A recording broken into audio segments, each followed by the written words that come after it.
You don't feel trapped. That's the problem. It doesn't feel like a cage. It feels like a life that's working. You wake up, check your phone. Your salary hit. Relief. Not excitement. Not momentum. Just relief. And then it starts. Bills go out.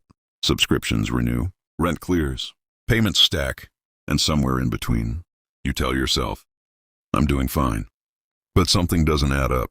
Because if everything is working, why does it feel like you can't stop? Why does one missed paycheck feel dangerous? And here's where it gets uncomfortable. The very expenses that make your life feel stable are the same ones that make leaving it almost impossible. Not later, now. And once you see it, you can't unsee it. 10. The reasonable upgrade. It didn't feel like a big decision, just a slightly better apartment, a slightly better phone, a slightly better lifestyle. You told yourself, I've earned this. And you're not wrong. That's what makes it dangerous. Because this isn't reckless spending. It's controlled, measured, justified. But something shifts. Your baseline moves, quietly. And here's the part no one says out loud. Every upgrade doesn't just improve your life. It increases the cost of maintaining it. And this is where it gets subtle. Because nothing feels wrong until you realize you can't go backward anymore. Not without feeling like you failed. Not without explaining it to people. Not without explaining it to yourself. So now, you don't just need income. You need this level of income. And that's where the luck begins. Because now the question isn't, how do I grow? It's, how do I maintain this? And that shift changes everything. But this is still the surface. Because the next one doesn't just raise your cost. It attaches it to time. 9. The car that owns your schedule. It looks like convenience. Freedom. Control. You get in, you drive. You move faster than everyone else, but here's what actually happens. Monthly payments, insurance, fuel, maintenance, and suddenly, your job isn't just where you work, it's what keeps your car alive. Miss a few payments, and the system reacts. Fast, not emotionally, not personally, mechanically. And now the car, the thing that was supposed to give you freedom, becomes something you can't afford to lose. So you keep showing up, even when the job feels off, even when something inside you says, this isn't it. Because now leaving isn't just about income. It's about everything that depends on it. And here's where it tightens.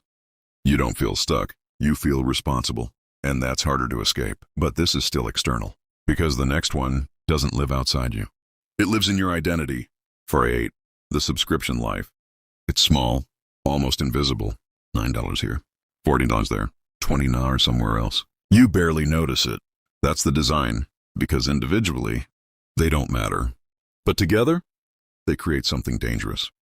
A constant drain, a quiet obligation, and more importantly, a standard of living. You're not just paying for services, you're paying to maintain a version of your life. Entertainment, convenience, comfort. And here's the part that doesn't feel obvious.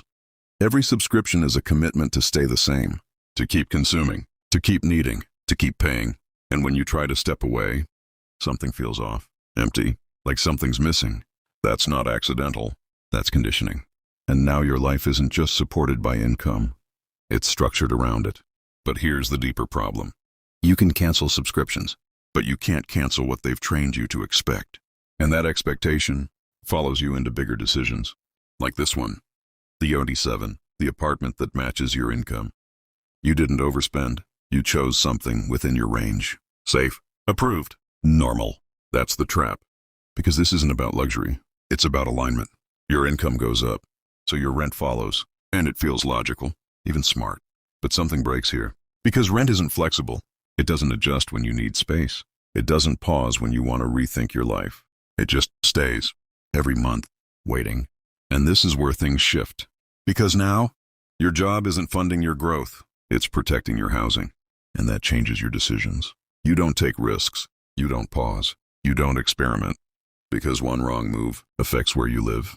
And suddenly, you're not optimizing your future, you're defending your present. But here's the deeper layer. This doesn't just affect your money.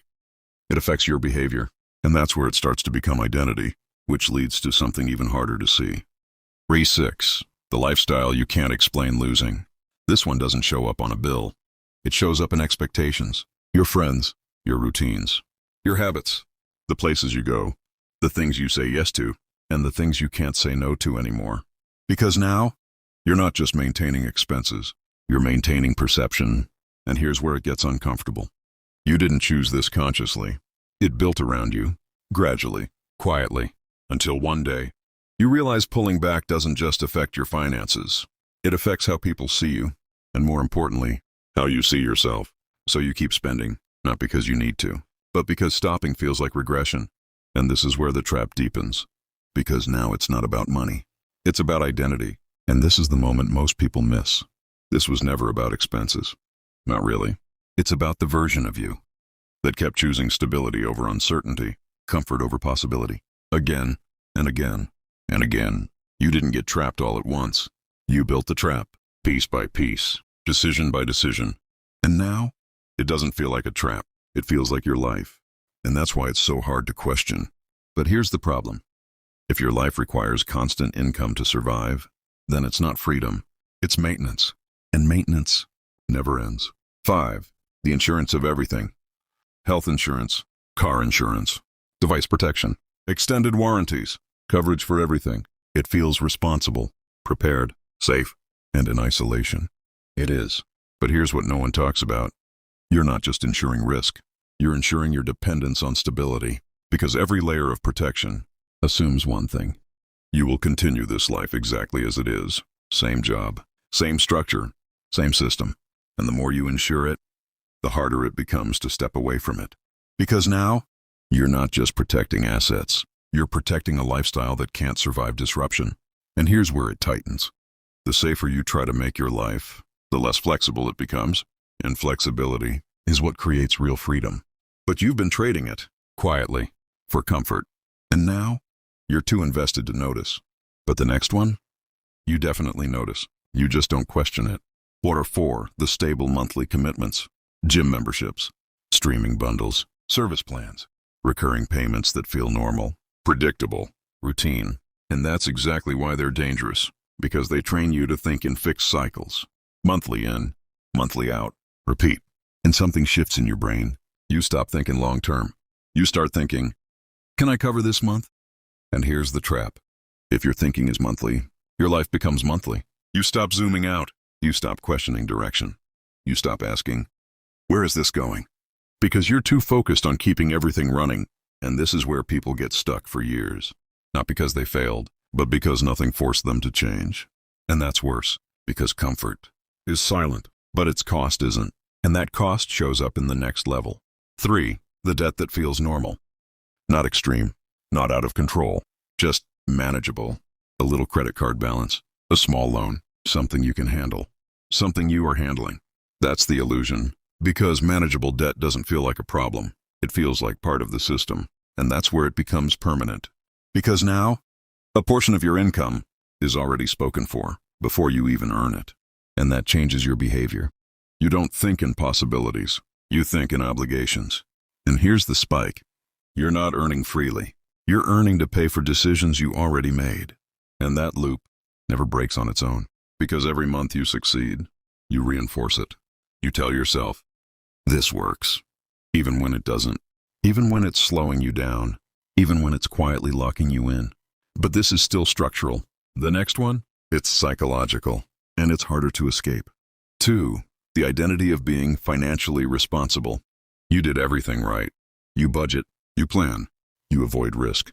You stay consistent. You're disciplined. And it's working. That's the problem. Because now, your identity is tied to stability, to control, to predictability. And anything outside that feels wrong, even if it's necessary, even if it's the path forward. So you stay where things make sense, where numbers line up, where nothing breaks. And slowly, you stop questioning the bigger picture. You stop asking, is this actually leading somewhere? Because everything looks correct on paper. But here's the truth. You can be perfectly responsible and still be completely stuck. And that realization, it doesn't feel logical. It feels personal.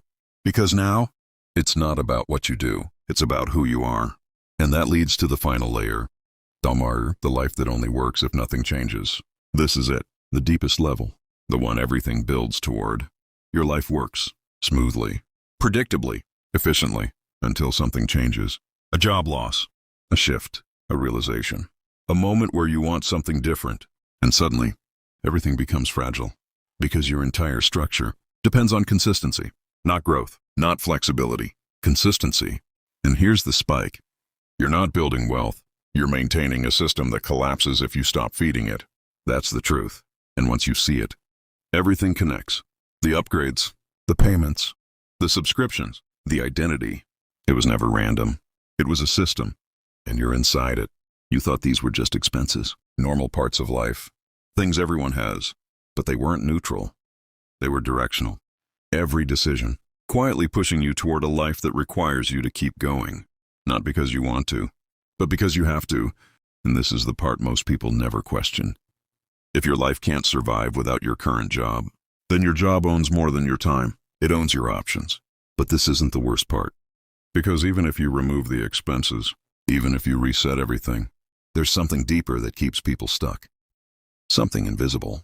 Something that looks like progress, but actually delays it for years. And once you see that, you'll understand why some people work for decades and never actually move forward. The next video breaks that.